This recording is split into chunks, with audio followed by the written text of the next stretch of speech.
imperio. Bueno, hace 8 días intentamos abarcar lo más que se pudo, pero evidentemente es un tema muy amplio y hay mucho que decir, ¿no? Pero también, insisto, hablando de Juárez y de su forma de actuar, que incluso comentábamos hace 8 días que, pues, dos proyectos muy interesantes, ¿no? Al final de cuentas, por supuesto con participación extranjera, con sus pros y sus contras. Mencionábamos sobre Benito Juárez que siempre, bueno, entre comillas, siempre tuvo el apoyo de los Estados Unidos por los intereses estadounidenses, por supuesto, y sin embargo, llega un momento ahora sí que en el auge del Segundo Imperio, en el cual no tiene ese apoyo, no porque no quieran los estadounidenses, sino porque está dividida la sociedad estadounidense en una guerra civil, ¿no? Acuérdense ustedes que es la famosa guerra civil de los Estados Unidos entre el norte y el sur para decidir, pues, quién va a gobernar y sobre todo si mantienen los privilegios, sobre todo, casi siempre se habla de los privilegios de esclavitud o no, dependiendo, ¿no? Y ahí yo digo, ahorita no nos vamos a meter para nada o prácticamente nada en ese tema, pero les recomiendo mucho pues adentrarse en esa dinámica, incluso en el proceso de fundación de las colonias estadounidenses, porque cada una de las colonias tuvo un grupo diferente de personas, ¿no? Unos eran inmigrantes, otros eran, inmigrantes me refiero a bandidos, ¿no? Holandeses, otros irlandeses, otros protestantes, me refiero sobre todo de puritanos, otros no puritanos, o sea, iba variado, digamos, quienes se iban asentando en las 13 colonias, y en efecto, pues ahí va a haber la diferencia de pensamiento en cada una de estas colonias, y entonces todo eso se va a ir arrastrando hasta esa guerra civil en los Estados Unidos. Cosa contraria a México, porque al final de cuentas solamente fue una sociedad, ¿no? La española la que se asentó acá. Un poquito para que se entienda ese proceso también allá. Y bueno, de alguna forma hablábamos que Maximiliano llegó a México en un ambiente, yo diría, de engaños. Al final de cuentas es de engaños para él, por supuesto, porque ¿se acuerdan que comentábamos que él exigió o pidió a los conservadores que fueron a buscarlo, había pedido digamos, que le llevaran una especie de votación, ¿no? Si lo vemos de esa forma, en la cual hubiera unanimidad para desear que Maximiliano fuera el emperador. Y los conservadores lo hicieron, porque hasta cierto punto controlaban, a partir de que los franceses ya habían controlado el país en 1863, y entonces todos estos conservadores, pues en ciertas regiones, ya habíamos visto incluso un mapa que por ahí les había mostrado, era en este punto, ¿no? Aquí, ay, perdón, este mapa en el cual se nota bastante cómo Maximiliano, perdónenme, los franceses más bien, porque todavía en este momento Maximiliano no, tienen control de la región central de México, pero no de los extremos, no del sur ni del norte. Al final, cuando llega Maximiliano, pues a él le hacen creer que todo el mundo lo está recibiendo con aplausos. Maximiliano está esperando un recibimiento honorífico, ¿no? De un emperador, y sí lo tiene, pero no de toda la sociedad, no de toda la sociedad, incluso la sociedad, él habla, ¿no? En las crónicas, su jardinero, que ya les decía que hace un texto, una crónica, menciona cómo en general iban pasando por Veracruz, iban pasando por Puebla, y la gente se asomaba incrédula, pues con ese temor, pero a su vez con ese morbo, ¿no? Para intentar conocer al emperador. Eso lo que le dice a Maximiliano es, entonces no me están esperando, porque se acaban de enterar ahorita que va a haber un emperador. Y sí, bueno, pues les causa interés. Al final de cuentas, pues quien manda son los de arriba, y prácticamente los conservadores ya ganaron la batalla, o los franceses, y entonces hay que alinearse. Pero no esperaban como tal, insisto, a Maximiliano.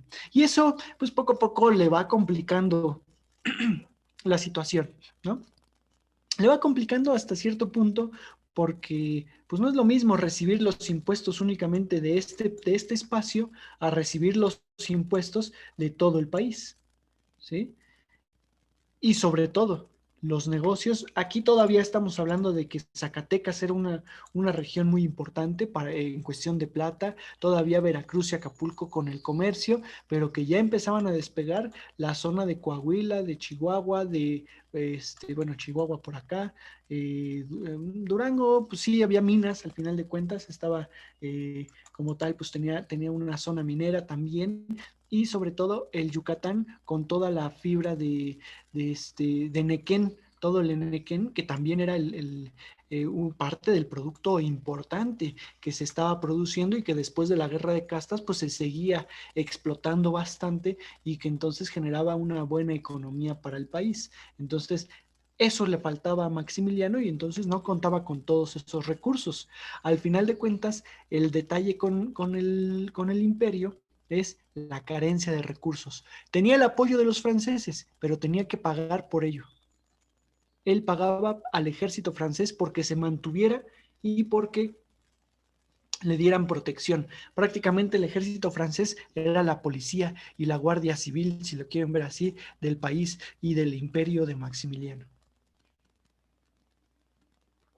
Cosa contraria, Benito Juárez, o sea, bueno, no, de hecho ni siquiera cosa contraria, algo parecido, aunque todavía más drástico, Benito Juárez, saliendo cuando van entrando los franceses, recordemos que mencionamos que se fue hacia Querétaro, luego hacia San Luis Potosí. En San Luis Potosí tuvo ligero apoyo porque eran liberales, al final de cuentas, eran del bando liberal.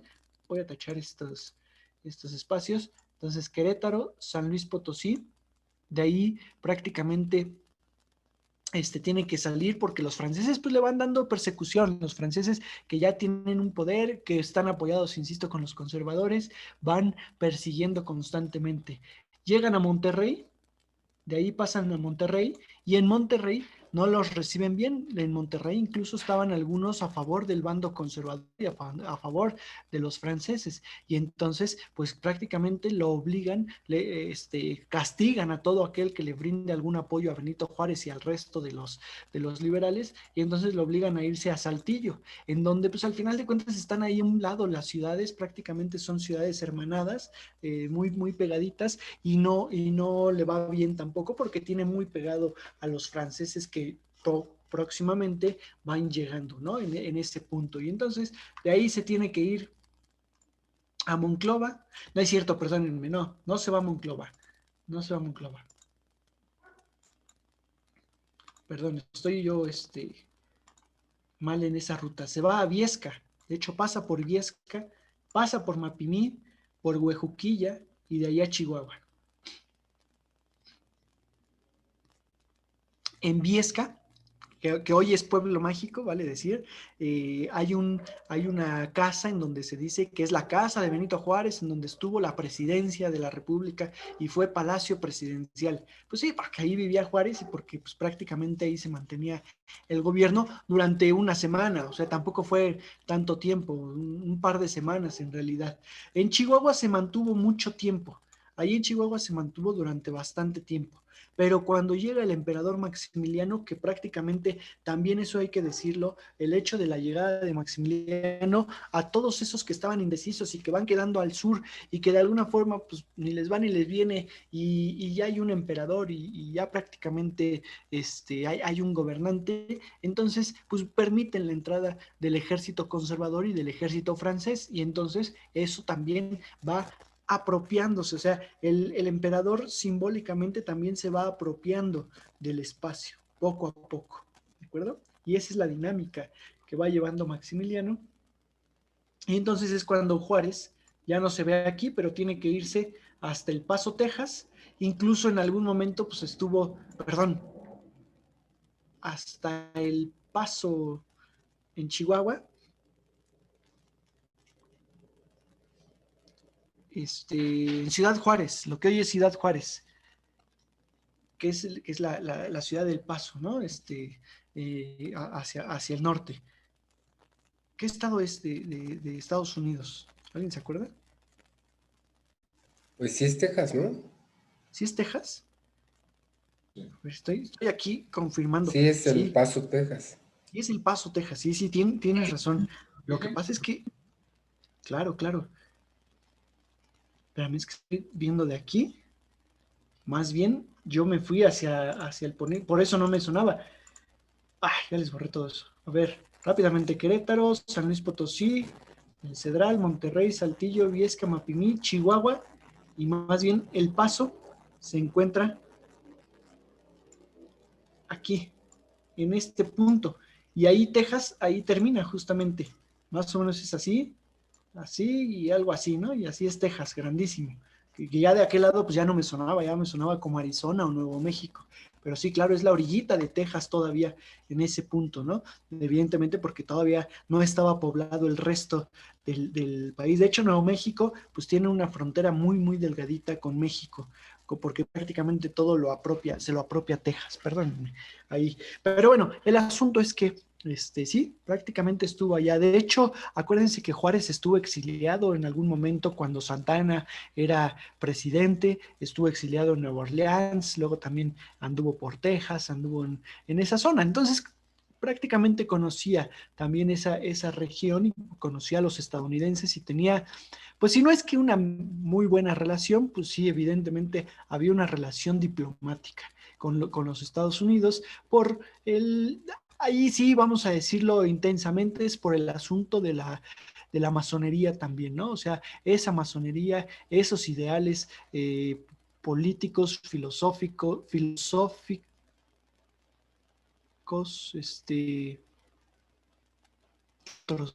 ¿qué otra palabra? Pues sí, bueno, vamos a decirlo, de formas de vida, pues los conectaba. Y entonces, de tener a los europeos, franceses, españoles o ingleses, quien sea, que ya se tuvieron en México y que no les agrada la idea, pues mejor apoyarse en los estadounidenses que técnicamente están promoviendo una república liberal y todo esto que hemos platicado, ¿no?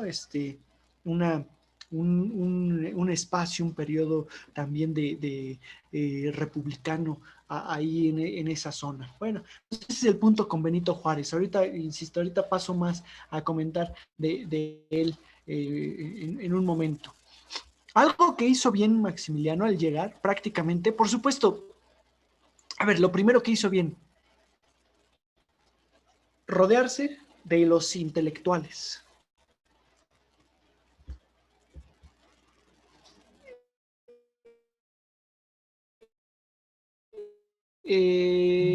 Manuel como intelectual, principalmente. Luego ya van a ver la aparición de unos personajes jóvenes todavía jóvenes, que ya están, digamos, poniendo su granito de arena en el imperio, como Gavino Barreda, como ¿quién más? Justo Sierra, propiamente, ¿no? Muy joven, o sea, insisto, muy, muy joven, pero ahí aparece algunos otros literatos, ¿no? Pues, al final de cuentas, lo que yo les he insistido es, piensen ustedes en los académicos, ya no le llamemos intelectuales, en todos los académicos actuales, si bien sí tienen sus tendencias políticas, sus creencias, no hablemos de Enrique Krause, ni de su hijo, ni mucho menos, ¿no? Ni de Mauleón, que pues al final de cuentas trabajan para el gobierno, la mayoría de ellos, y que al final, pues sí, para determinados gobiernos, porque ni siquiera es para un gobierno, o sea, dependiendo, ¿no? Y entonces, esos sí son partidistas, pero no, los académicos de las universidades, pues al final de cuentas ellos quien les dé trabajo, quien les permita becas, oportunidades, entre comillas, y apoyan o desaprueban, pero eso no quiere decir que no participen dentro de un sector u otro, al final de cuentas. Lo mismo con todos ellos. Y entonces, si Maximiliano se está rodeando de ellos, les está pidiendo apoyo para generar una dinámica de gobierno correcta, y ellos lo que están viendo es que pues aquí quien está es Maximiliano, porque Juárez quién sabe hasta dónde se fue y no puedo participar con él porque me interesa a mí la cuestión científica, la cuestión de observar, de promover, de hacer ciencia bueno, las disciplinas académicas, pues participan con él, participan con Maximiliano y apoyan para eso. Particularmente les doy el ejemplo de Manuel Orozco Iberra porque él es quien lo ayuda a delimitar los estados del imperio, perdón, no, aquí no es de la República, los estados del imperio. Hay una división territorial del imperio de Maximiliano decretado el 3 de marzo de 1865. Recordemos que él llega en el 64, a mediados del 64, en junio de 1864. Entonces prácticamente medio año es de reconocimiento, de apropiación, de hacerse de gente importante, evidentemente, y digo, esto ya un poco es conocido, que Maximiliano, pues inmediatamente lo primero que hace es buscar residencia, y le buscan residencia, pues una residencia imperial, ¿no? Por supuesto está Palacio Nacional, pero ese es el edificio de gobierno para todo mundo, en teoría, y eso lo sabe Maximiliano y lo saben los conservadores. Entonces, ¿dónde va a vivir Maximiliano? Pues a ver, Carlota es la que anda vagando, pasa al Palacio de Minería, visita el Palacio de Minería, lo considera como residencia oficial, al final no le parece, considera también la casa de Iturbide, el Palacio de Iturbide, la Casa Borda, el Jardín Borda, que es el Palacio de Cortés allá en Cuernavaca, también lo considera. El asunto es que pues queda lejos de la capital y no pueden estar así, o sea, no pueden estar tan alejados. Y entonces, pues en efecto, y lo que hacen en automático es voltear a ver el castillo de Chapultepec e insistir en que pues es lo más obvio, lo más lógico, ¿no? Es un espacio que está diseñado para la realeza. Recordemos que ese castillo que, que no era lo que es actualmente, que todavía no tenía el alcázar, que todavía no tenía ciertos espacios, pero que al final, pues desde la época virreinal, que había sido la casa de los virreyes, bueno, no digo desde la época, en el siglo XVIII, prácticamente a principios del siglo, perdón, a finales del siglo XVIII y a principios del XIX, los virreyes lo utilizan y lo empiezan a construir como casa de veraneo. Ni siquiera anteriormente había una capilla de San Miguel y había unas cosas chiquitas, y ya es casi hasta 1790 cuando empiezan la gran construcción de ese espacio. Incluso Maximiliano considera lo que hoy es la Mapoteca Manuel Orozco Iberra, la que está acá en Observatorio, donde está el observatorio en realidad, ¿se acuerdan? Considera eso como palacio porque era el palacio del arzobispado. Los obispos también tenían su casa de veraneo ahí, los arzobispos más bien de México. Termina, insisto, en el castillo y ahí se mantiene y se lo adaptan, por supuesto, para hacer una residencia imperial. Y bueno, todos nos sabemos, creo que esa historia, y si no se la saben, sepan que pues al final era la residencia. Tenía que ir a Palacio Nacional todos los días o todos los días de trabajo, que eran bastantes, o sea, como emperadores no crean que se la pasaban disfrutando y gozando. No, Maximiliano llegó inmediatamente a poner orden, a ver cómo había que gobernar, y entonces todo el tiempo tenía que estar yendo a Palacio Nacional, donde era la residencia imperial ya del gobierno como tal. Y entonces, pues lo que hace es trazar una ruta que ya estaba medianamente trazada, pero la convierte en paseo, el paseo de la emperatriz, que hoy conocemos como Paseo de la Reforma, que evidentemente, pues cuando Juárez saca a Maximiliano, le cambia el nombre a la Reforma, aludiendo a las leyes y a la guerra y al proceso previo a Maximiliano técnicamente, ¿no? A la guerra de reforma, las leyes de reforma, y entonces es el Paseo de la Reforma. Y ahora es pues el paseo turístico por excelencia de México, ¿no? Como la avenida principal, yo creo, del turismo en general. Y bueno, de económica y todo lo que implica también el Paseo de la Reforma, que además es un paseo histórico, por supuesto. Pero el asunto es que se dice en gran medida que ese paseo se construye además para que Carlota pudiera asomarse al balcón desde el castillo y pudiera observar a su esposo trabajando. Claro. Yo les diré que es complicado observar desde ahí hasta Palacio Nacional, pero que quitando todos esos edificios que existen en la actualidad y con un buen telescopio como los que sí tenían estos emperadores, sí que se podía. A lo mejor no es que lo vieras así de frente y que pudieran platicar, no, pero sí se veía Palacio Nacional y sí había buen enfoque. Entonces se habla mucho de que esto lo hace el propio Maximiliano justamente para ello. ¿Sale? Esta división territorial, que es la que están viendo, se las dejé un poquito ahí para que la analicen, para que la vean, más allá de lo que les estoy platicando, pues en efecto parece ser, incluso algunos comentan, yo no me he puesto a analizarla del todo, a estudiarla me refiero, y a ver el por qué, pero comentan que es de las mejores divisiones territoriales que ha tenido México. ¿Por qué? Porque ningún estado es tan grande como para ser autosuficiente y ningún estado es tan chiquito como para no tener recursos. De lo que sí se preocuparon es que cada división, cada estado tuviera recursos para valerse por sí mismo. Al final de cuentas era un imperio y en ese sentido desde el centro se manejaba todo.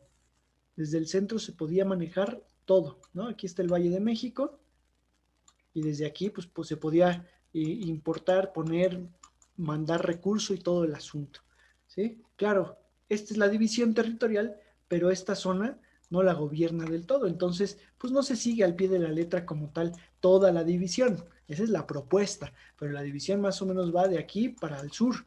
Poco a poco en su momento sí llega a empujar a Benito Juárez y a todos los liberales, como les digo, casi a la frontera. No hay más allá en la ruta y ni siquiera se menciona porque no se puede decir que los poderes de la federación están fuera de México. Entonces, la frontera es El Paso, Texas, y ahí es donde se mantuvieron, a pesar de que todos ellos sí cruzaron hacia Texas y hacia el Paso como tal, ¿no? Y después, pues acordémonos que se llama esa ciudad Juárez como tal.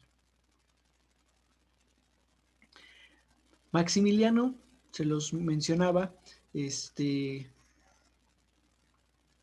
pues contaba con el apoyo del Partido Conservador, de una buena parte de la población también tradicional católica, era aquí relevante, a pesar de que contaba con todo este apoyo. Recordemos que pues de pronto en las leyes que lanza Maximiliano, casi llegando al poder, dice que sí va a haber una tolerancia religiosa contra todas aquellas religiones que no alteren la moral del país.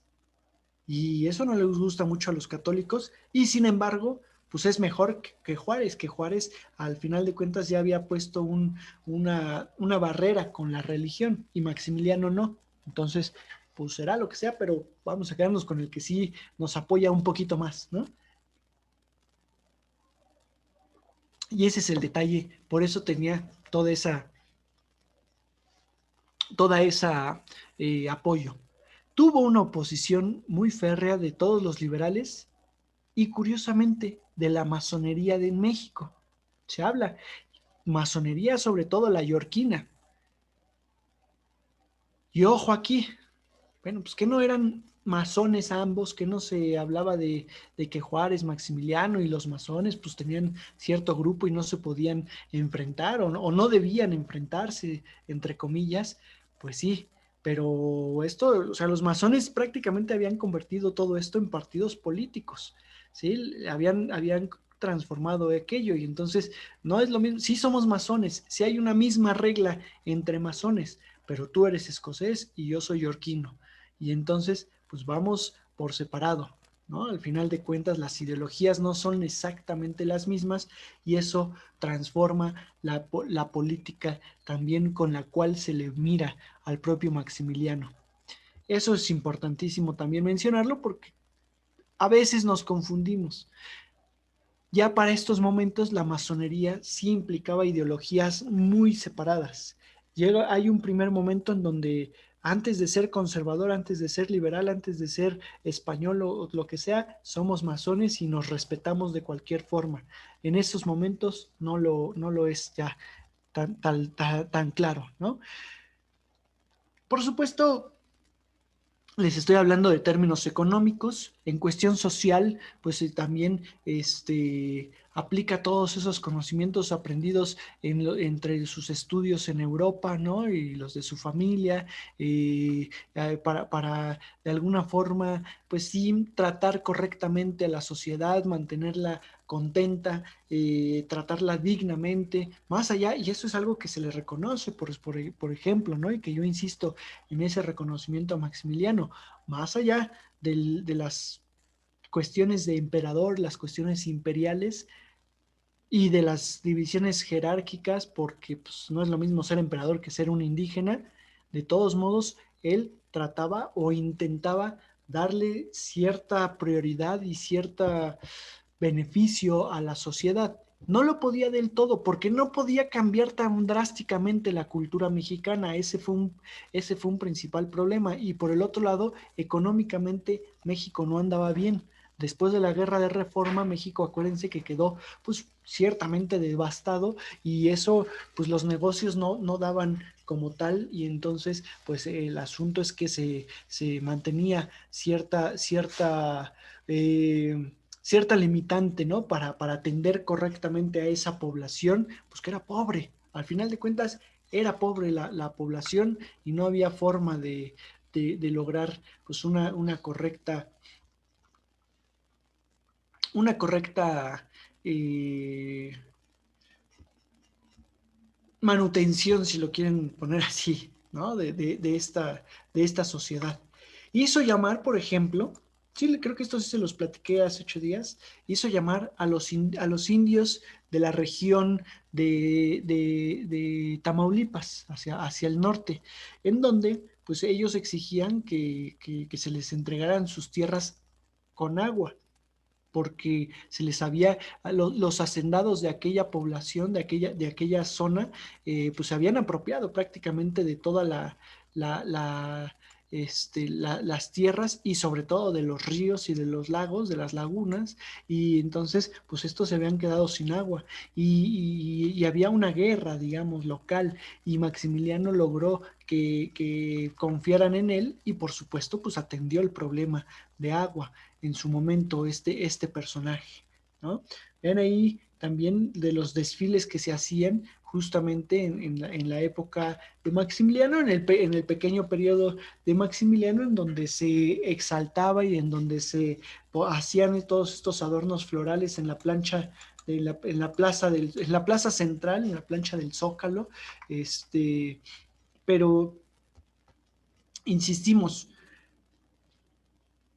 a diferencia de Iturbide, si bien Maximiliano también tenía que hacer este tipo de actos para demostrar la importancia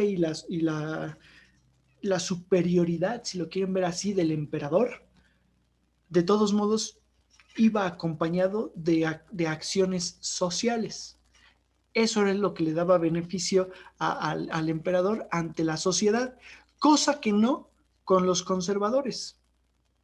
Los conservadores inmediatamente pensaron que Maximiliano iba a llegar y que les iban a entregar otra vez sus tierras, que les iban a entregar otra vez sus privilegios, que iban a poder explotar a la población a su antojo para que ellos volvieran a tener sus recursos, ¿no? A partir de las fábricas. Bueno, fábricas es un decir, a partir de poder tratar mal al empleado en los distintos negocios, por ejemplo, en el campo mismo, ¿sí? Cosa que ya con Juárez pues se había, ¿sí? Intentado regular. Yo no quiero decir que ya lo había logrado porque no, perdón, ni tiempo ni, ni fuerza para lograr regular todo eso, pero ya al menos ya se había suspendido ese tipo de actos con la abolición de la esclavitud, ¿no? Entonces, bueno, o se había regulado más bien la suspensión, porque una cosa es las leyes y otra cosa es que se sigan las leyes, ¿no? Como tal, que eso siempre hemos comentado. Entonces, pues ahí Maximiliano también les actúa en contra a esos conservadores que empiezan a tener descontentos contra él. Oye, ¿cómo que eres emperador, pero a su vez no quieres estas prácticas, cuando los que se supone que al emperador le dan sustento son los aristócratas? Ya no le llamemos nobleza porque no existe la nobleza en México ya para esos momentos, pero sí la aristocracia, es decir, los adinerados. Y no, ahí sí vamos a insistir en que no lo permitió del todo Maximiliano. Sí se hizo, pues se tenía que sustentar en cierta población, pero que poco a poco esa población también se iba a, digamos que iba a perder gracia, ¿no? En favor de Maximiliano. Diremoslo así, la economía era de las grandes debilidades del imperio y fue lo que apresuró, por supuesto, la caída, porque el imperio dependía militarmente y financieramente de la corona de Napoleón III, de allá de Francia. Y incluso todo esto lo argumentamos porque el séquito que acompañaba todo el tiempo a Maximiliano eran franceses. O sea, este, vamos, tanto el ejército como los hombres cercanos directamente, los administradores, contadores, vamos a llamarles en ese momento, ya podemos hablar de un contador, ¿no? Como tal, eran franceses los que administraban los recursos del país y de México. Todo esto, pues, entregado evidentemente por los conservadores. Por eso no tienen perdón años después esos conservadores, porque todo mundo entiende que ellos se entregaron al país sin importarles las consecuencias, pensando en que todo iba a ser favorable para ellos, y no les importó el hecho de que fuera una potencia extranjera la que administrara y la que regulara el país como tal. Y me refiero a años después, en el sentido de la República Restaurada, que pasaremos a hablar ahorita de eso, y del porfiriato mismo, que funcionó diferente. No le entregó, fíjense, el porfiriato no le entregó todo a los extranjeros, administró los recursos y entregó las fábricas, pero les cobraba y administraba a los extranjeros Porfirio Díaz, ¿no? De diferencia de todo esto. Pues ese es un poco lo que ocurría con Maximiliano. Evidentemente, pues había digamos, este carácter liberal, pero que de todos modos chocaba en la ideología de Juárez y de los liberales, ¿no? Como un imperio de pronto era liberal, no se podía. O sea, si es imperio, entonces es opresor, es conservador, es ventajoso, no sé, hay jerarquía. Eso era lo que se veía a grandes rasgos, por supuesto. Aquí vamos a decir que Juárez en el 65, bueno, estoy haciendo cuentas. En el 67, no, perdón, en el 57 vienen las elecciones. Él termina en el 61. Del 61 se reelige como presidente de México y es cuando cuando va huyendo, pide en el Congreso poderes,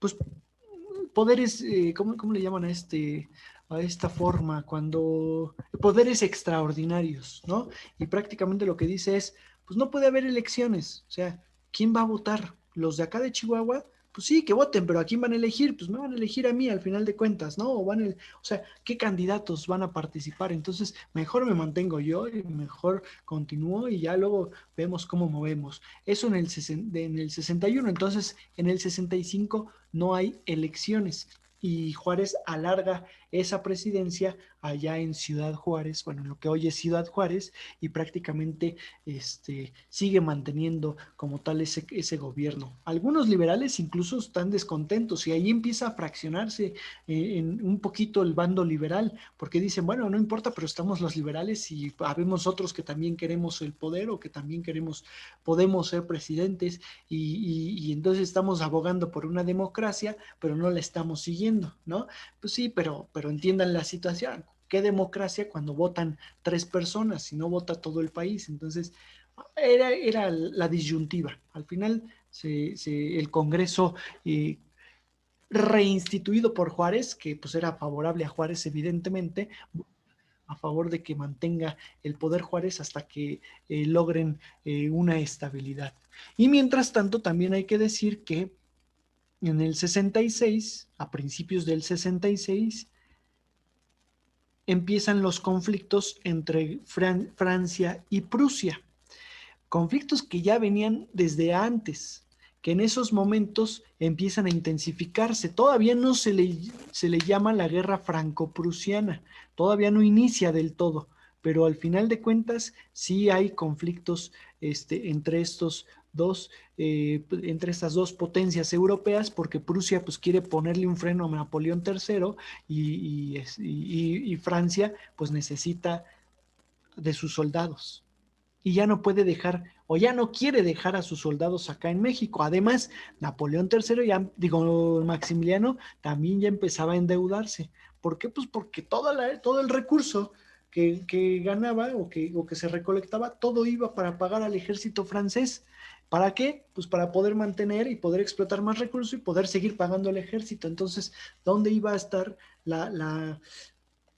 pues el giro y el crecimiento económico del imperio?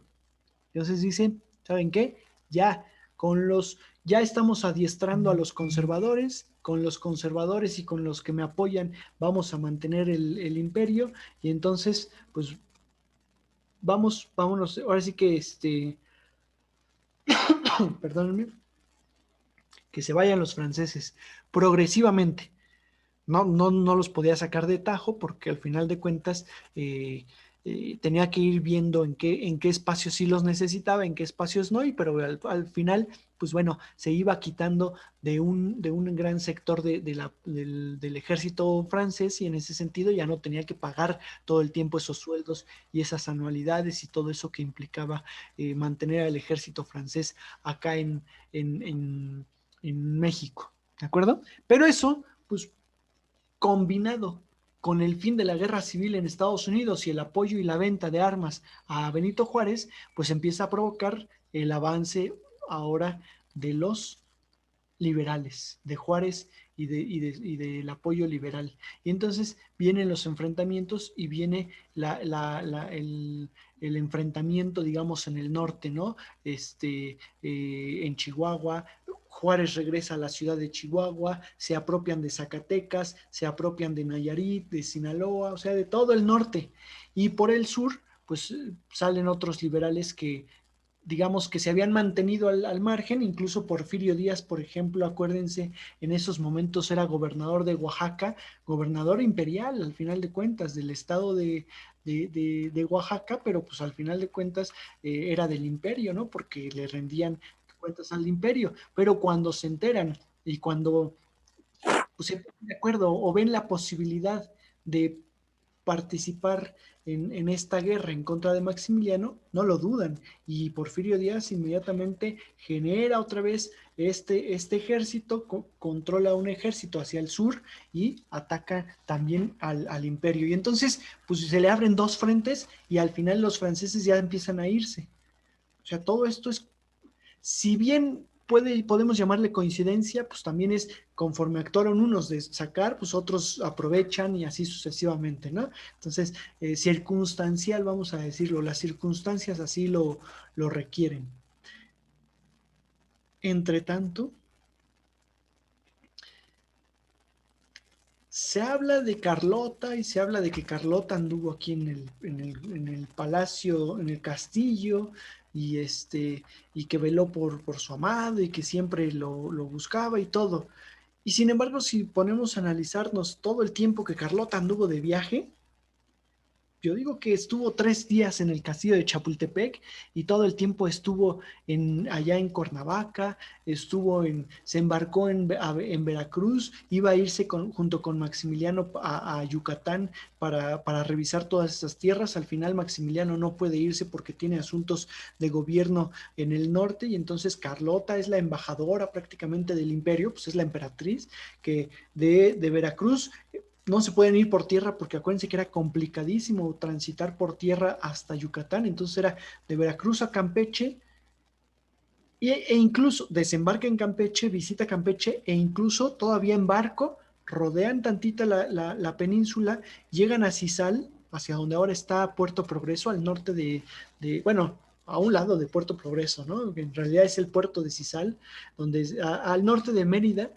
desembarcan ahí en Cizal, bajan a Mérida, visitan todo eso, se embarcan hacia Chetumal y regresan todavía hacia Veracruz, o sea, hace todo un trayecto en barco, ¿no? Para visitar y para, pues, atender, que la conozcan, que conozcan al emperador y todo lo que implica, pues, estas visitas de Estado prácticamente que se hacen como campaña política o como, pues sí, al final de cuentas como campaña política, siempre, ¿no? Es conóceme primero, que debes de decir o debes de saber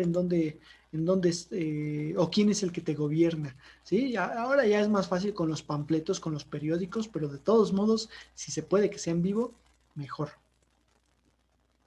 Ya atacando en el 66 a Maximiliano, a finales del 66, en diciembre, que ya prácticamente Maximiliano tiene que quedarse y empieza la guerra ahora sí, en la cual incluso participa el mismo Maximiliano, digo, a lo mejor no en batalla directa, pero sí en la parte alta, desde donde se ve la batalla, que eso ya es algo, ya dice algo del emperador, ¿no? No se está escondiendo en el escritorio como ahora pasa mucho con los generales, ¿no? Están ahí en el campo de batalla, aunque no entren en batalla ellos.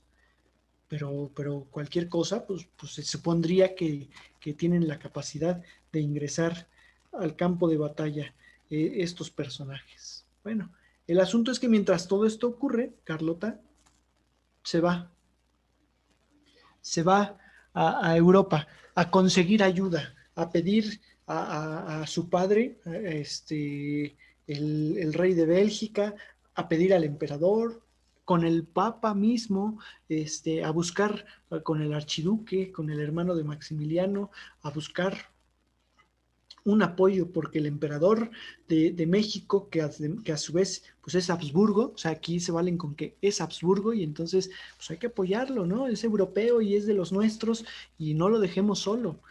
Hace campaña política ya y sin embargo no, pues no consigue mucho en realidad. Fíjense qué curioso, ¿eh?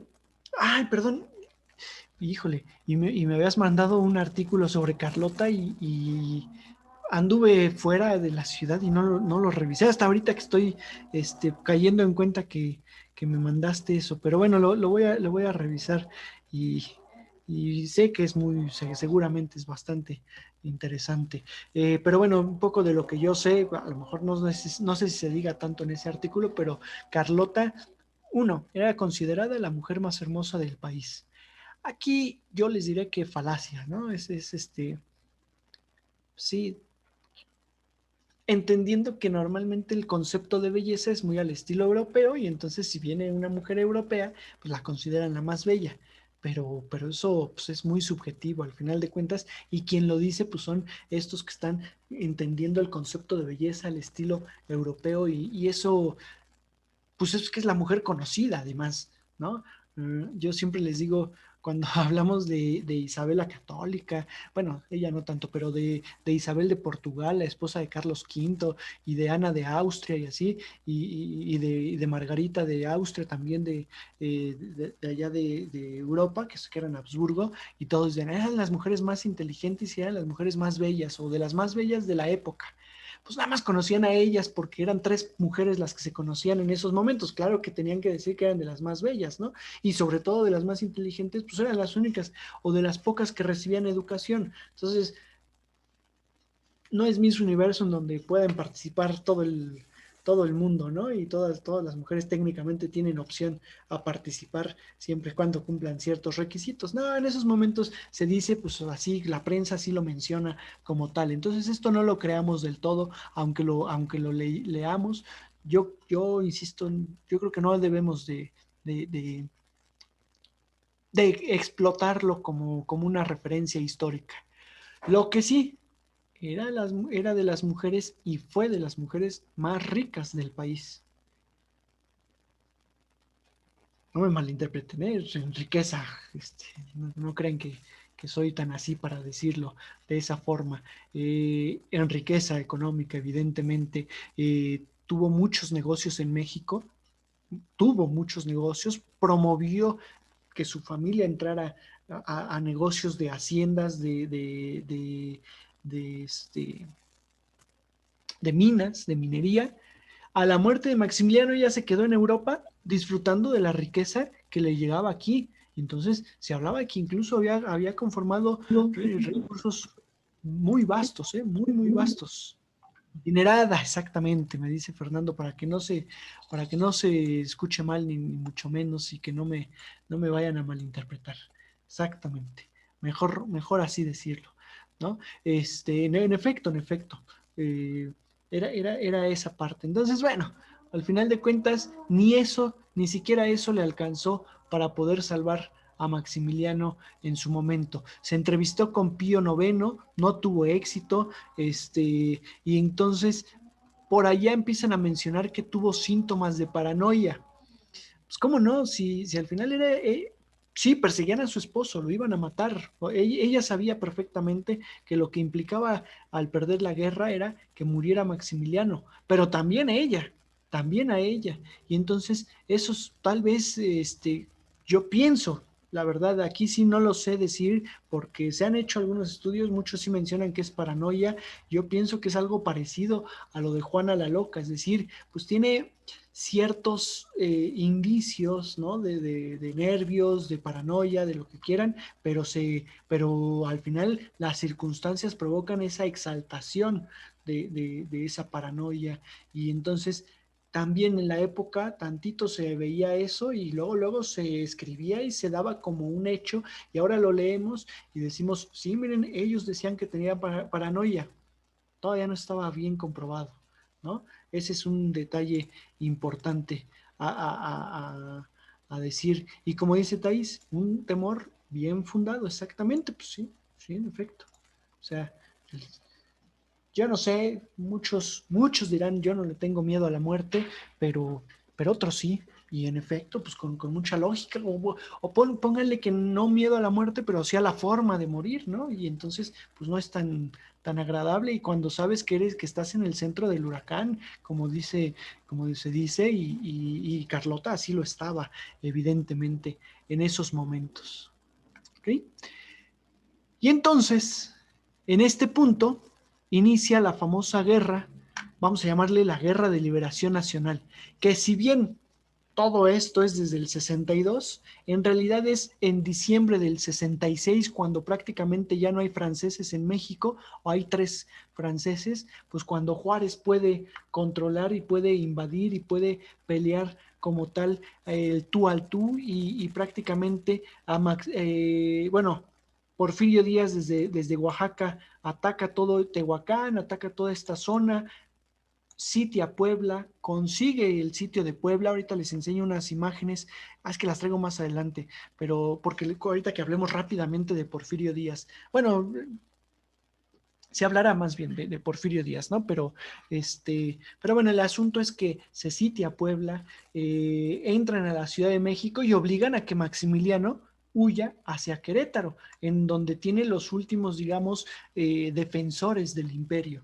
Prácticamente Maximiliano, después de que se van los franceses en diciembre del 66, ya no tiene apoyo por ningún lado y lo que le queda es perder territorio.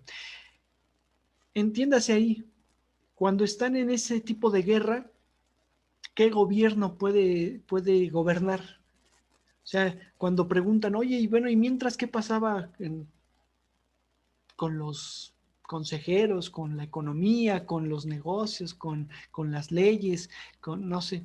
pues no pasaba nada porque no tenían cabeza para eso, tenían cabeza para pelear para combatir. Sí, por supuesto, todos los colegios imperiales, los colegios que anteriormente existían, colegio de minería, colegio de jurisprudencia, colegio de este, no sé, de arquitectura, colegio de medicina, todos esos se convierten simplemente en colegios imperiales. ¿Sí? ¿Por qué? Pues porque están bajo el dominio del emperador Maximiliano, ¿no? Y bueno, del Imperio de México. Pero pues de ahí en fuera no cambia la forma, no cambia la situación. Siguen funcionando igual. La guerra está allá, algunos participan en la guerra, algunos siguen estudiando y pues siguen la vida normal, en tanto que no les toque la guerra interna. Viene la guerra a la ciudad, por ejemplo en Querétaro, y no es dentro de la ciudad, es a las afueras. Y sin embargo te cuidas y te quedas en casa durante unos meses, cuidando, manteniendo la riqueza, la poca riqueza que puedas tener, o el recurso, ¿no? O lo que sea. Más o menos así funcionaba la sociedad en esos momentos. En realidad, pues los generales, sobre todo Mariano Escobedo, Ramón Corona y Porfirio Díaz, son los que mantuvieron la resistencia desde el sur y los que le dieron el impulso para que Maximiliano tuviera que huir a Querétaro y que justamente todo lo que ya se había ganado en este parte por parte de Benito Juárez, pues fuera prácticamente el acabose para Maximiliano, porque ya no tenía para dónde irse a menos que se fuera a Veracruz y huyera, pero nunca quiso hacer eso, nunca quiso huir, sino siempre se quiso mantener como emperador porque tampoco tenía dónde ir. O sea,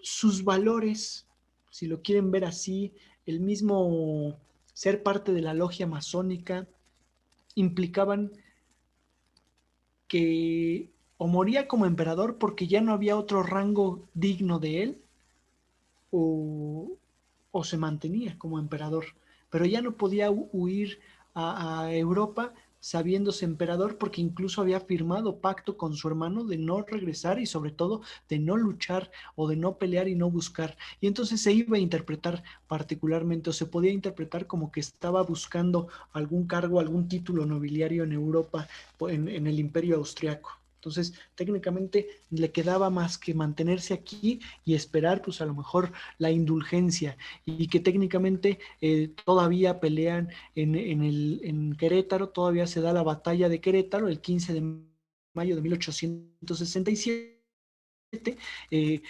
Batalla que prácticamente viene arrastrándose durante un mes. Primero hay un sitio en la ciudad de Querétaro.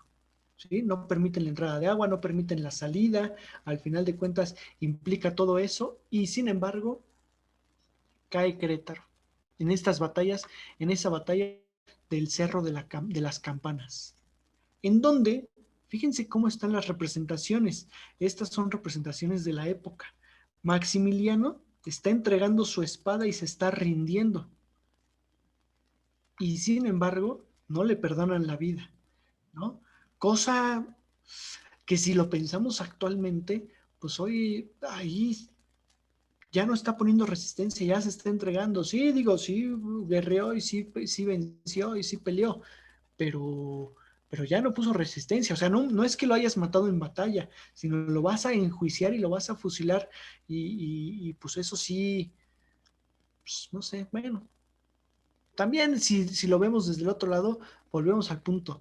Si lo perdona Juárez, tal vez el problema venga después, ¿no? Cualquier personaje extranjero, pues va a ver como débil a México, como lo habían visto, y en ese sentido, no hubieran intentado a lo mejor una reconquista del imperio en nombre de Maximiliano, ¿no? O valiéndose de este personaje, o hubiesen visto cómo pues México de todos modos permitía la entrada, ¿no? No, aquí como pasaba en muchos lados y en Europa, hay que fusilarlo y dar ese golpe de autoridad también, ¿sí?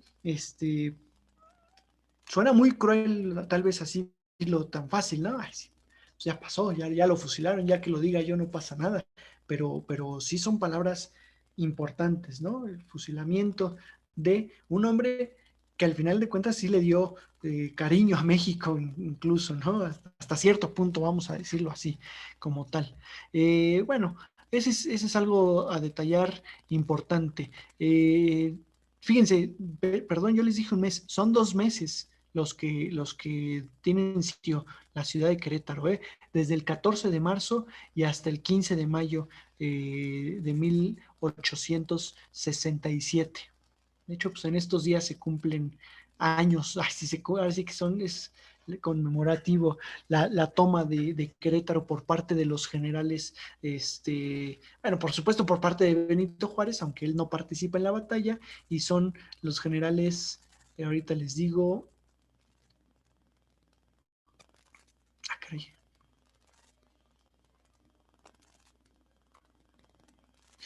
híjole, perdónenme, ¿no?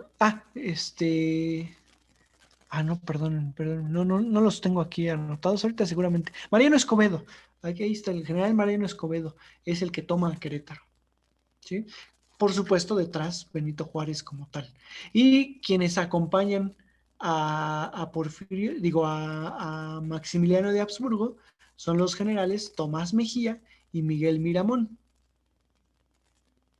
¿sí?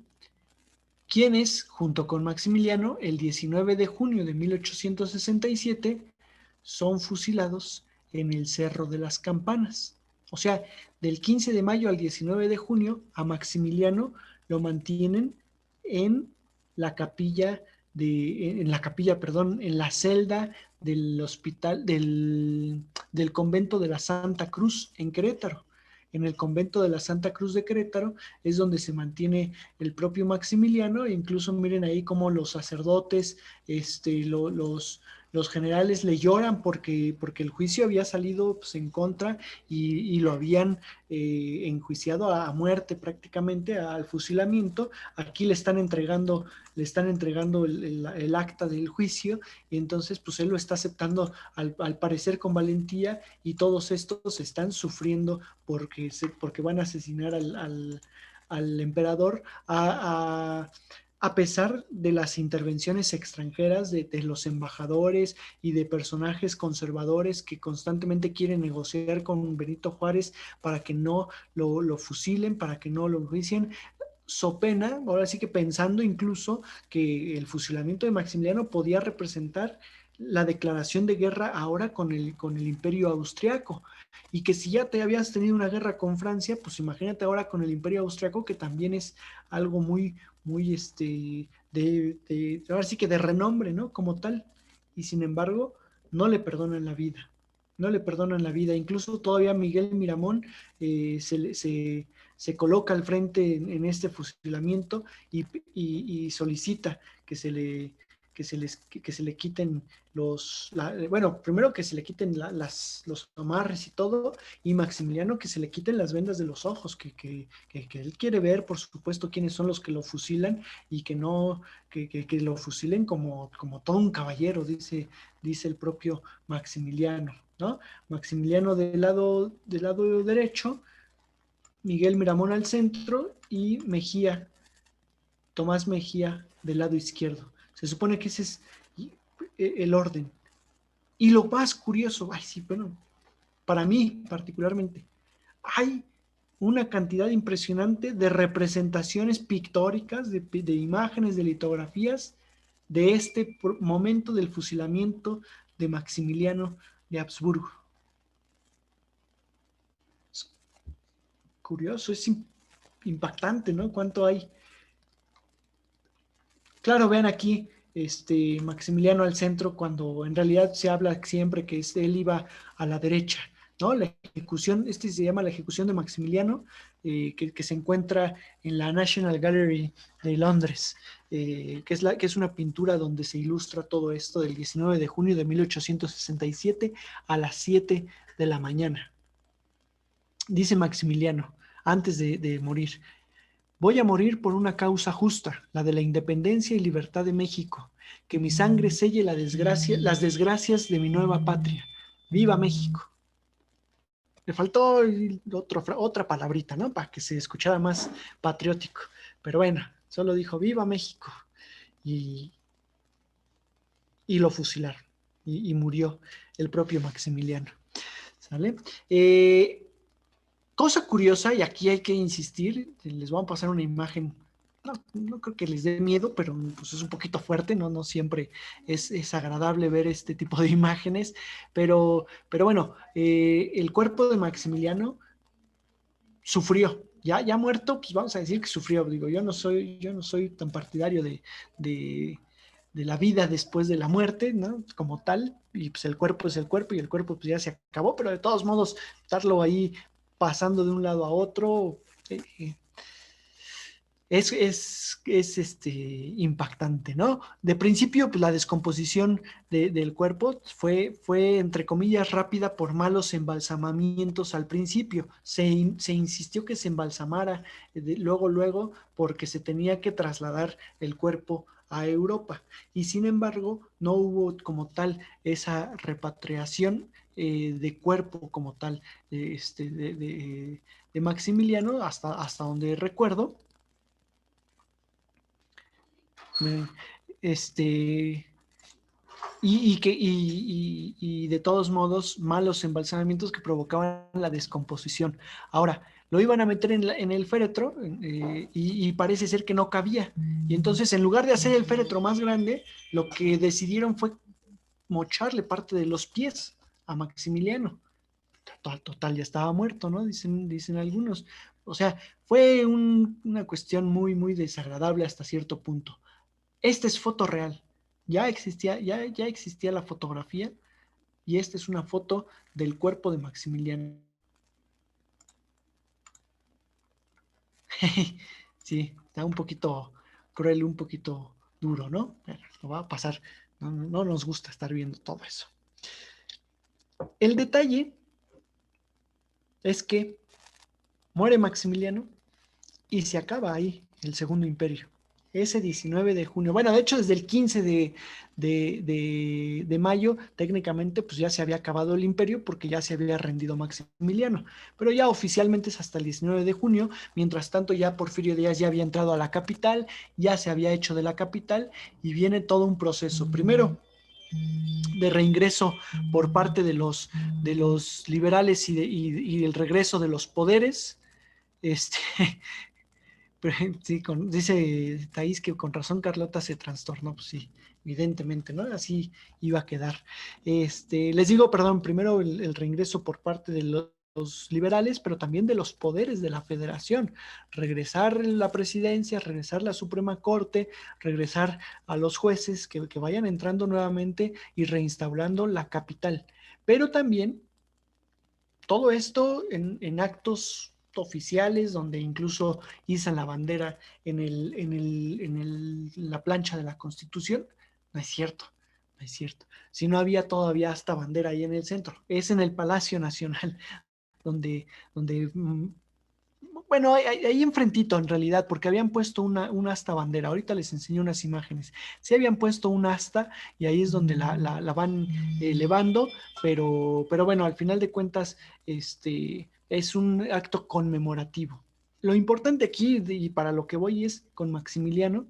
Traen el cuerpo de Maximiliano. Juárez lo quiere conocer, no lo conoce allá en Querétaro, sino hasta que llega aquí a la Ciudad de México y es cuando lo mira, ¿no? Y lo ve, y así la imagen que vimos hace un momento es la que en teoría ve Benito Juárez. Parece ser que, bueno, no le llora ni mucho menos, pero sí habla de la grandeza de este personaje y por supuesto, pues le rinde homenaje, ¿no? Ahí sí, la mayoría de las crónicas hablan de una u otra forma y todo lo que se interpreta, pues es rendir ese homenaje a un personaje que en la logia masónica en la que se encontraba era superior, ¿no? Un grado superior y que, bueno, al final de cuentas, pues antes estaba el país, antes que la masonería, pero de todos modos tiene que ser importante. ¿En dónde se mantiene el cuerpo? ¿En dónde se mantiene el cuerpo de, exactamente, de Maximiliano? Y aquí lo que nos está diciendo Marcos, es en la iglesia del Hospital de San Andrés, aquí, en la Ciudad de México, que es este edificio que tenemos aquí. el Hospital de San Andrés, que se encontraba enfrente del Palacio de Minería, donde actualmente es el Palacio de Comunicaciones, bueno, el ex Palacio de Comunicaciones, que actualmente es el Museo Nacional de Arte. Ahí es donde lo visita Benito Juárez, donde estaba ese hospital de San Andrés, que de hecho Benito Juárez manda destruir. ¿Por qué? Porque resulta que de pronto, todas las noches, más bien todas las mañanas, amanecía una cantidad impresionante de veladoras aquí afuera, porque iban a prenderle veladoras la sociedad de la Ciudad de México al emperador Maximiliano. Es decir, todavía tenían cierto simbolismo con el emperador, todavía tenían cierta cercanía. Y por otro lado, aquí lo importante es, ese edificio simbólicamente se había convertido en el símbolo del imperio, del final del imperio. Cuestiones de patrimonio, pero los simbolismos de los espacios. Entonces, por eso la destrucción del hospital. ¿Por qué en el 2014 en las marchas quemaron la puerta de Palacio Nacional si es un edificio histórico y todo? Porque es el símbolo del gobierno mexicano. Sea de quien sea, es el símbolo del gobierno en turno, digámoslo así. Y en ese momento, o sea, ¿por qué se atrevieron a intentar quemar esa puerta? Por esa situación, porque los edificios adquieren simbolismos también importantes que la sociedad les atribuye. Y aquí está el del Hospital de San Andrés, ¿no? Que en efecto, pues lo mandó a destruir Juárez, lo mandó sacar. Bueno, además que pertenecía a frailes, no recuerdo qué orden exactamente era, no me acuerdo si era agustinos o era incluso secular, pero bueno, pertenecía al clero y según Juárez ya no tenía lógica, sus leyes de reforma pues un poco argumentaban eso y entonces por eso lo manda destruir. También en ese punto de actos inmediatos para demostrar la restauración de la República, pues viene los banquetes. El primer banquete que tiene es en este espacio. ¿Alguien lo conoce? ¿Alguien sabe dónde es este lugar? ¿No? Sí, exactamente, como dice Marco, es en Minería, en el Palacio de Minería, el salón de actos del Palacio de Minería. Si no lo conocen, luego los invito.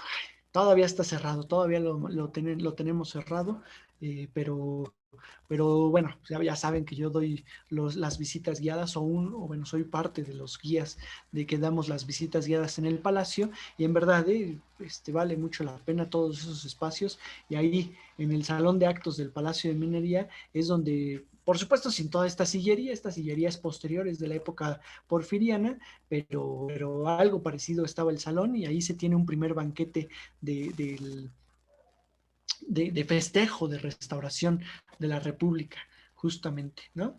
Fíjense. Así se supone que así estaba, así era la Cámara de Diputados, y bueno, pues ahora piénsenlo así, pero como banquete con los diputados y los políticos más allegados. Después de eso, también estuvo en el salón el de San Ildefonso, se me fue uno muy parecido a este, bueno, medianamente parecido, pero, ay, ahí en San Ildefonso, un salón muy parecido, se me fue ahorita el nombre. En la Alameda Central promovieron una verbena prácticamente, ¿no? Para que la gente eh, eh, festejara.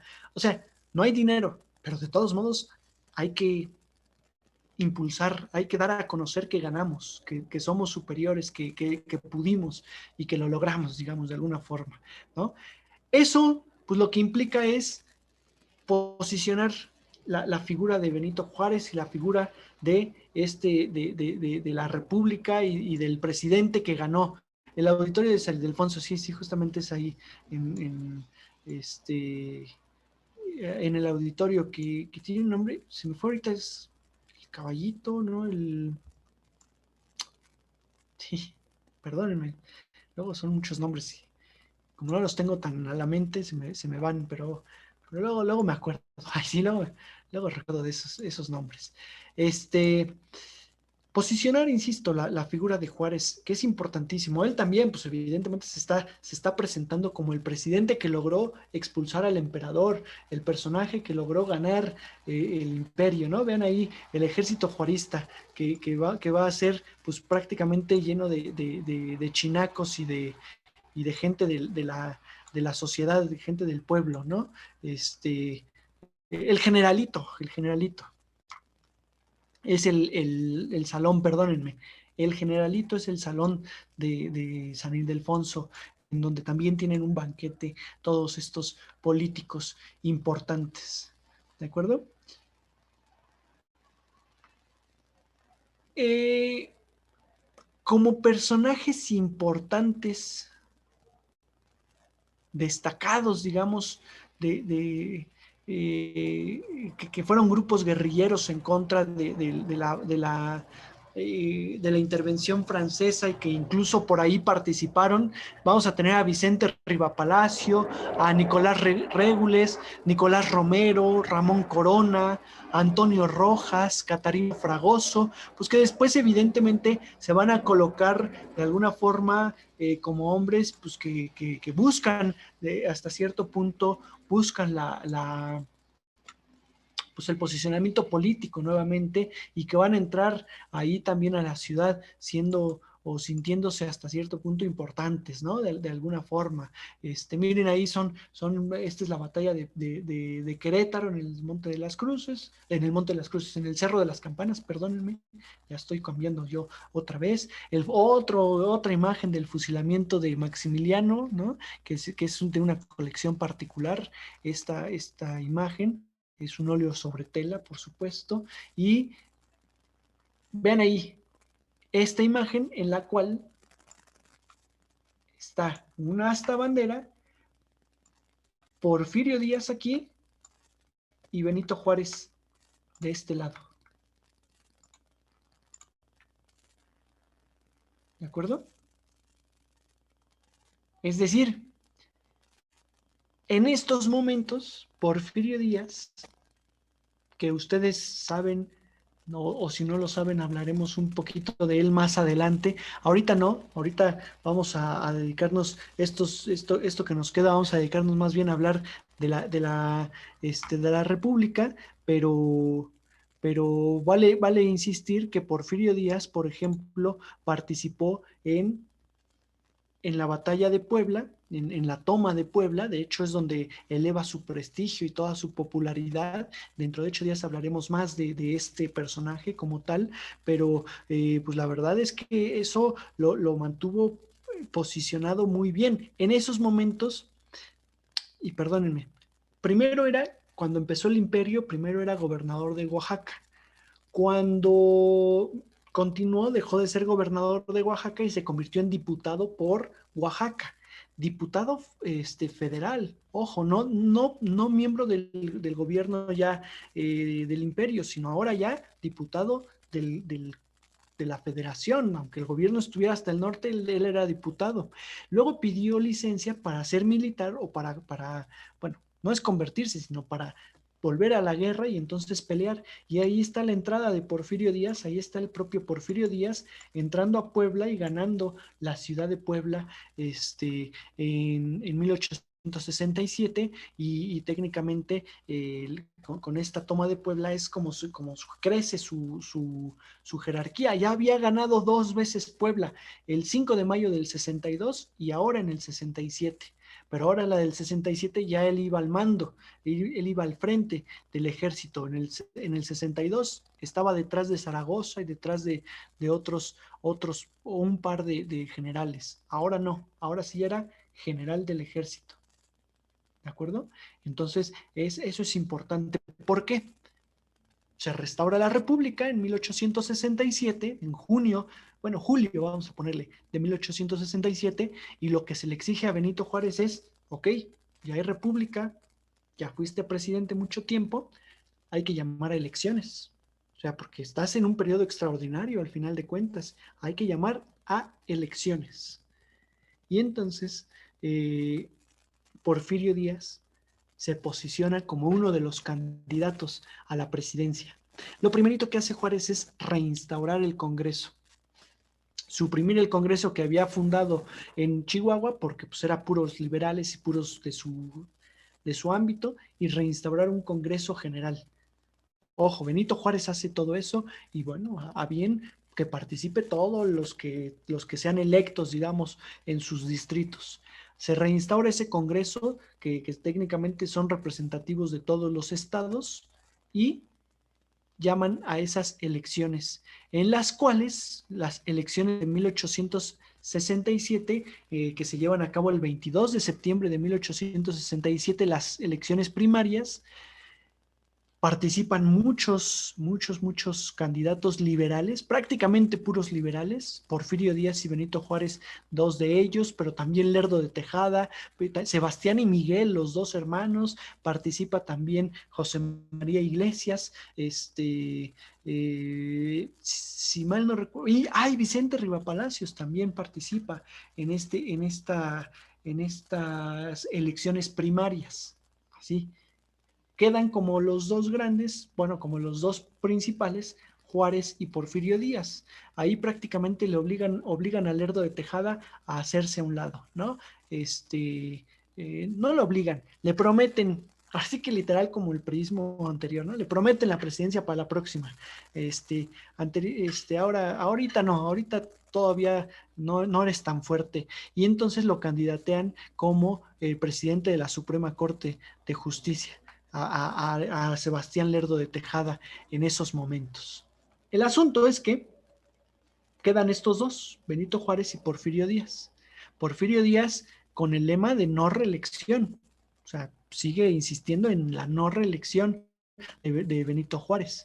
Cosa importante, hasta estos momentos yo se los he comentado, no se ve mal que haya una reelección, no está mal.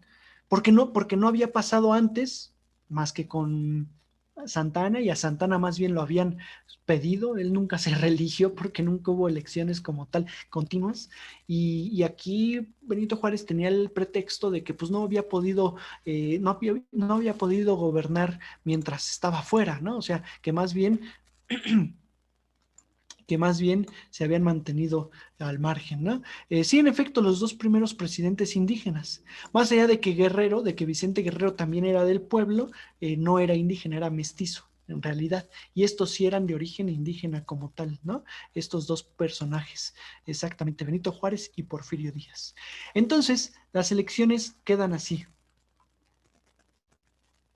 Arrasa Benito Juárez con 7,422 votos en contra de los 2,709 votos de Porfirio Díaz. Entiéndase aquí que ya votan los ciudadanos. Y los ciudadanos son los que tienen tierras. Y los que tienen tierras cerca de la población, cerca de la ciudad prácticamente de México. Que no son tantos, ¿eh? O sea, uno pensaría, pues es un país enorme. Sí, pero las tierras que tienen estos ciudadanos son enormes, enormes. Prácticamente no había propiedades pequeñas.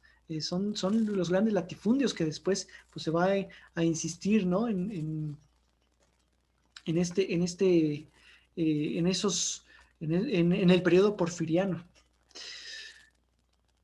Gana Benito Juárez, Porfirio Díaz se retira a la Noria, a su hacienda de la Noria en Oaxaca, pues un poco entendiendo que todavía tal vez no era su momento. De todos modos, o sea, sigue atacando el hecho de que se reelija Benito Juárez. Entendamos aquí también importante que Benito Juárez era el maestro de Porfirio Díaz. Había sido su profesor en la escuela de leyes y era el ejemplo a seguir por parte de Porfirio Díaz y él siempre lo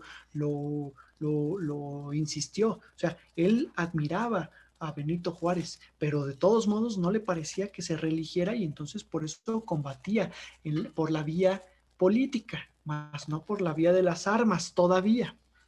Y sin embargo, ese primer periodo del 67 al 71, esa primer presidencia de Juárez, digamos que culmina completita,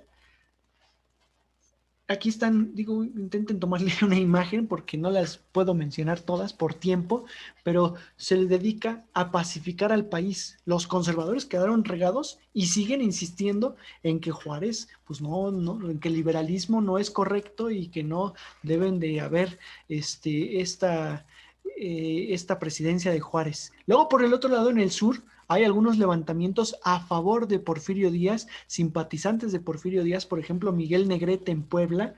Bueno, dije el sur, ¿verdad? Bueno, sí, sí es el sur un poquito hacia Puebla, pero no, digamos, vuelvo al punto, no incitada por Porfirio Díaz, sino gente que apoyaba a Díaz y que participa, y Porfirio Díaz se retira.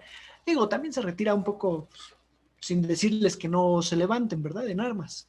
Entonces, pues a ver si es chicle y pega y lo logran posicionar otra vez en la presidencia. Bueno, no otra vez, si lo logran posicionar en la presidencia.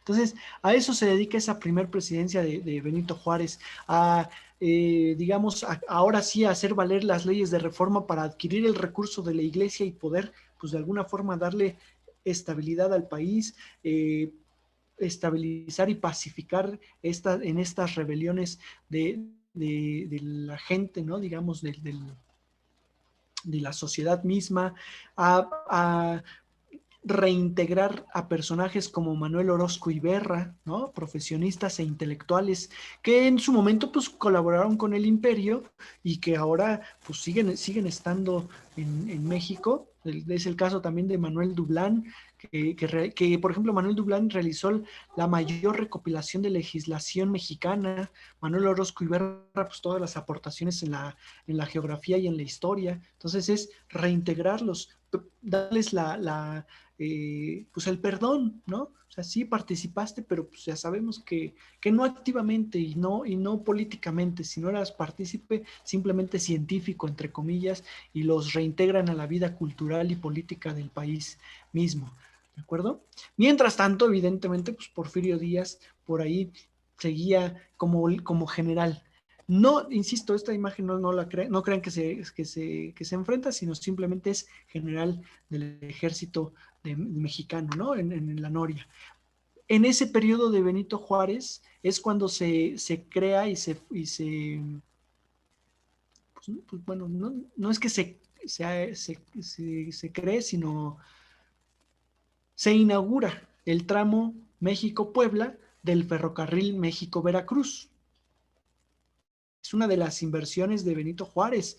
En esos momentos se ratificó pues todas las concesiones otorgadas por el imperio, ¿no? Al Banco de Londres y de Sudamérica y la compañía constructora del ferrocarril de México-Veracruz, justamente, insisto, inauguran el México-Puebla en 1869. Años después ya Porfirio Díaz, no, perdón, Lerdo de Tejada es el que termina de inaugurar todo el tramo hasta Veracruz, el tramo ferroviario México-Cruz. Digo, no le quitemos mérito, Porfirio Díaz sí que impulsó mucho las vías férreas en México, pero todo mundo dice que él las puso todas y prácticamente hay que insistir en que desde Comonfort, luego Benito Juárez, empezaron y empezaron a insistir en las vías férreas, ¿no? Que no, el recurso no les dio, por supuesto, y que hicieron poquitas, pero y sobre todo fue Porfirio Díaz quien las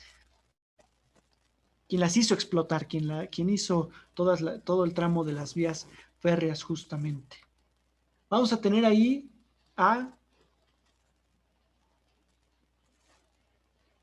¿quién fundó la Escuela Nacional Preparatoria?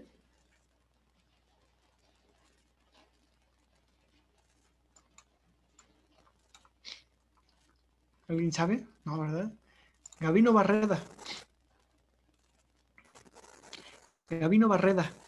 Este personaje que junto con Justo Sierra traen el positivismo a México. Tiene un discurso positivista importante en la Universidad de Guanajuato y entonces trae ese nuevo pensamiento. Lo mismo, todos creemos que el positivismo es de la época del porfiriato. Sí, ahí se intensificó, prácticamente la presidencia de Porfirio Díaz se fundó en el positivismo, pero empezaban ya los pensamientos desde la época de Juárez y Juárez lo implementó poco a poco, ¿no? Ese amor, orden y progreso, que bueno, era sobre todo pues un poco el lema, ¿no? Del positivismo como tal, pues también se está imponiendo como una sociedad avanzada de alguna forma, y bueno, en este punto como un discurso diferente al de las logias masónicas. Todavía Juárez está en ese inter, a lo mejor Lerdo y por supuesto pues ya después Porfirio Díaz, que ya no tiene liga con las logias masónicas, tal vez lo puede implementar más, pero aquí vamos a entender esta liga con el positivismo que inicia evidentemente con Augusto Comte allá en Francia, ¿no? Por supuesto, en su momento. También Juárez pues funda las escuelas nacionales, la Escuela Nacional de Preparatoria, ya lo mencionamos, la Escuela Nacional de Ingenieros, ¿no? La transforma en 1867, la Escuela Nacional de Jurisprudencia, la Escuela Nacional de Medicina, o sea, ya las convierte en escuelas nacionales apoyadas por la nación e impulsadas para una nueva educación que el positivismo mismo estaba mencionando. Hay que poner educación porque es la base de la política, cosa que antes no lo habían logrado o no lo habían hecho. Claro, estamos hablando de un Juárez y de un Lerdo y de un Iglesias. A Melchor Ocampo ya lo habían matado, pues ya lo habían fusilado en la guerra de Reforma, por cierto, pero bueno, dejó esas enseñanzas. También al mismo José María Luis Mora, ¿no? Que dejó, que más bien seguía, continuaba con todas estas enseñanzas, evidentemente. La Escuela Nacional Preparatoria, que es esta, fundada en el Colegio de San Ildefonso, por supuesto, en la época juarista. Entonces, prácticamente esa presidencia fue de restaurar, como se dice mucho, la República. Viene un segundo proceso en 1871, que es nuevas elecciones y la nueva reelección de Benito Juárez, compitiendo ahora con Lerdo de Tejada y otra vez contra Porfirio Díaz. Pero de esa ya hablamos dentro de 8 días para darle entrada al porfiriato. ¿Les parece? Tenemos que irnos más rapidito, pero ahí vamos, No, pues abarcando buenísimo. todo. ¿Dudas? Oigan, dudas, preguntas. Acuérdense que estamos ya en la recta final, ¿eh? Nos faltan 2 clases, entonces, pues para aprovechar al máximo que también puedan apuntar sus dudas y sus comentarios, ¿no? En estas 2 últimas clases y aprovechar a Daniel. Ok, gracias. Va, pues gracias a todos, gracias Daniel. Nos vemos el lunes. Gracias. Gracias, buena semana. Igualmente, bye. Adiós, bye, bye. Hasta luego. Bye. Gracias.